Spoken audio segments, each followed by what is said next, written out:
నమస్కారం.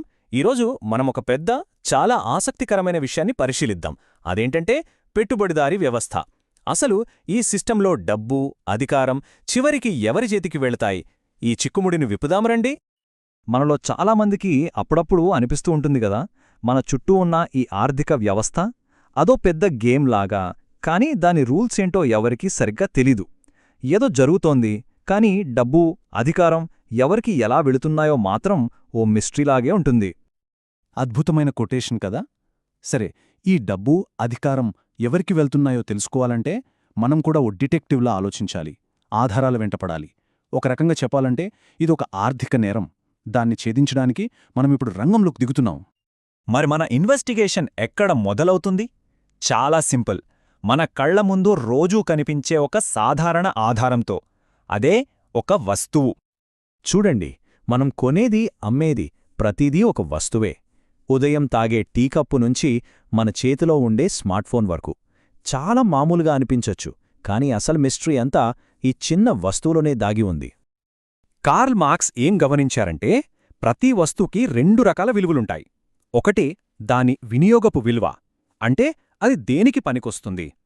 ఉదాహరణకు, సుత్తి మేకులు కొట్టడానికి ఉపయోగపడుతుంది. రెండోది మార్పిడి విలువ, అంటే దాని ధర.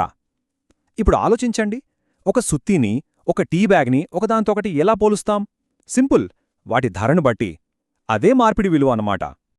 ఇక్కడే అసలు ప్రశ్న మొదలవుతుంది. అసలు సంబంధం లేని ఒక సుత్తీని, ఒక టీ బ్యాగ్ని ధర అనే ఒకే స్కేల్ మీద ఎలా పెట్టగలుగుతున్నాం? వాటి రెండింటిలో కామన్గా ఉన్న ఆ విషయమేంటి? ఇక్కడే మన డిటెక్టివ్ కథ మరింత లోతుగా వెళ్తుంది. ఆ రహస్యమేంటో తెలుసా? మానవ శ్రమ. అవును, ప్రతి వస్తువు విలువ వెనుక దాన్ని తయారు చేయడానికి పట్టిన మనిషి కష్టం, వాళ్ల శ్రమ శక్తి దాగి ఉంటుంది.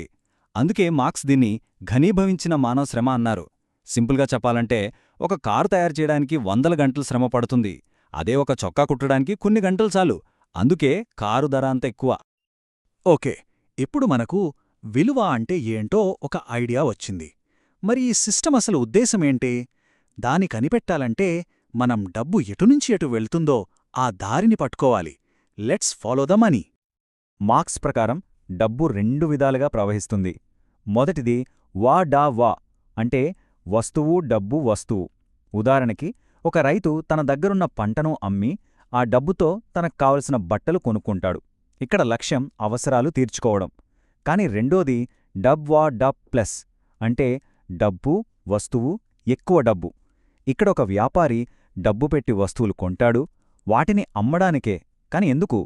మొదట పెట్టిన దానికంటే ఎక్కువ డబ్బు సంపాదించడానికి. ఇక్కడ లక్ష్యం లాభం.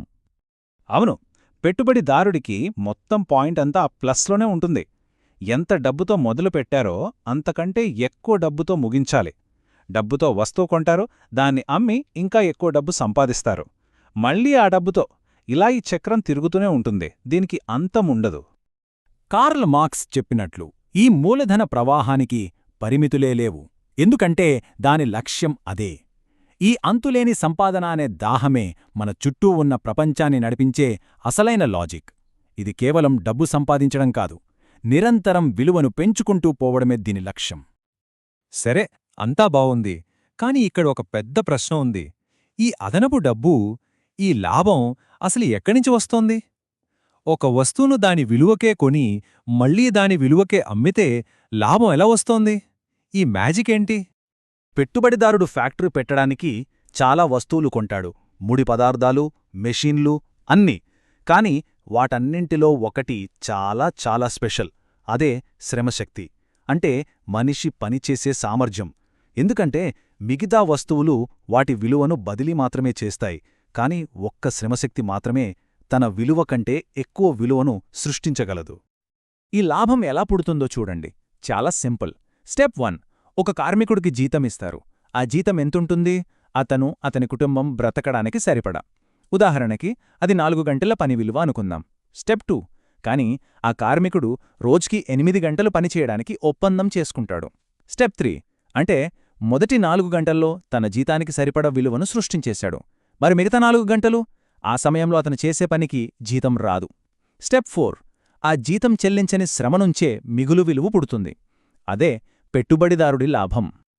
ఈ సంబంధాన్ని వివరించడానికి మార్క్స్ వాడిన పోలిక చూడండి ఎంత పవర్ఫుల్గా ఉందో. మూలధనం చనిపోయిన శ్రమ, అది రక్తపిశాచిలా బతుకున్న శ్రమను పీల్చుకుంటూ బతుకుతుంది. అంటే క్యాపిటల్ పెరగాలంటే దానికి నిరంతరం కార్మికుల శ్రమ అనే రక్తం కావాలన్నమాట. సో ఈ లాభమనేది కేవలం అకౌంట్స్ పుస్తకాల్లోని అంకెలు కాదు, దాని వెనుక ఫ్యాక్టరీల్లో, ఆఫీసుల్లో పనిచేసే మనుషుల కష్టం, వాళ్ళ పోరాటం, వాళ్ళ జీవితాలు ముడిపడి ఉన్నాయి. ఈ సిద్ధాంతం నేరుగా వాస్తవ ప్రపంచంతో కనెక్ట్ అవుతుంది. ఇంత జరుగుతుంటే మరి ఇదే అసలు నేరమైతే ఇది మన కళ్ళకి ఎందుకు కనిపించడం లేదు? ఈ దోపిడీ ప్రక్రియ అంతా తెర వెనక ఎలా దాగిపోతోంది? దీనికి మార్క్స్ ఇచ్చిన పేరు వస్తుపూజ. అంటే ఏంటంటే మనం షాప్కెళ్ళి ఒక స్మార్ట్ఫోన్ కొంటాం, ఆ ఫోన్తో మనకొక సంబంధం ఏర్పడుతుంది.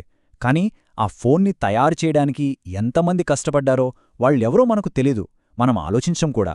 మనకు మనుషుల మధ్య ఉండాల్సిన సంబంధం కాస్త మనకు ఆ వస్తువుకు మధ్య ఉన్న సంబంధంగా మారిపోతుంది. ఈ వస్తువులే మనుషుల మధ్య ఉన్న అసలైన సంబంధాలను మాయచేసి కప్పిపుచ్చుతాయన్నమాట. సరే, మన డిటెక్టివ్ పరిశోధన ఇప్పుడు చివరి దశకు వచ్చింది. తీర్పు చెప్పే సమయం వచ్చింది. ఇంతకీ ఈ ఆటలో డబ్బు మరియు అధికారం ఎవరికి దక్కుతున్నాయి చూద్దాం. ఈ మిగులు వినువనంతా పోగేసుకోవడం వల్ల ఫలితాలు ఎలా ఉన్నాయో చూడండి. ఈ పట్టిక 2007 నాటి అమెరికా డేటా చూపిస్తోంది. జనాభాలో కేవలం టాప్ 1% మంది దగ్గర దేశంలోని మొత్తం ఆర్థిక సంపదలో దాదాపు 43% ఉంది. అదే సమయంలో కింద ఉన్న 80% మంది జనాభా దగ్గర ఉన్నది కేవలం 7% మాత్రమే. ఈ బార్ చార్ట్లో చూస్తే ఆ తేడా ఇంకా స్పష్టంగా కనిపిస్తుంది. ఆ చిన్న బార్ చూడండి, అది 80% ప్రజల సంపద. ఆ పక్కనే ఉన్న 2 పొడవైన బార్లు టాప్ 20% సంపద. ఎంత తేడా ఉందో కదా. సో మన ప్రశ్నకు సమాధానం దొరికేసింది. డబ్బు, అధికారం అన్నీ కూడా పైనున్న కొద్దిమంది చేతుల్లోనే కేంద్రీకృతమై ఉన్నాయి. అయితే ఆగండి, మన కేసిక్కడతో అయిపోలేదు. మార్క్స్ పరిశోధన కేవలం తీర్పు చెప్పి ఆగలేదు. ఈ వ్యవస్థలోనే ఉన్న ఒక పెద్ద వైరుధ్యాన్ని, ఒక కాంట్రడిక్షన్ని కూడా బయటపెట్టింది. అదేంటంటే ఈ వ్యవస్థ వస్తువులను ఉత్పత్తి చేయడంలో అద్భుతంగా పనిచేస్తుంది.